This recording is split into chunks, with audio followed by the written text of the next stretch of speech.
Akwai waɗanda za su ganka haka, amma kuma akwai magana mara daɗi da za su faɗa a kanka. To amma me, Allah ya san da kai, kuma ba wai baya san ka bane ya halicce ka a haka. Sunana Nura Adam.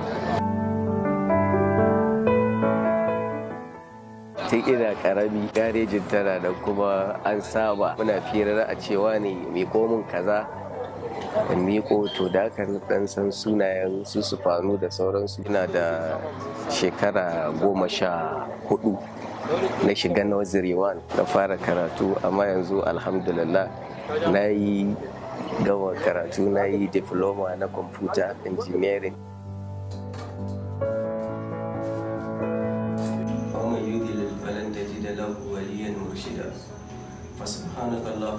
Ban cire rai ba, ina son dama Allah ya kawo dama gana zama lawyer, kuma ina da bure in Allah ya yarda na bude kamfani ko da mashin ko generator ko wani abu da wani ma wanda ba na kashashe ba zai zo ya amfana.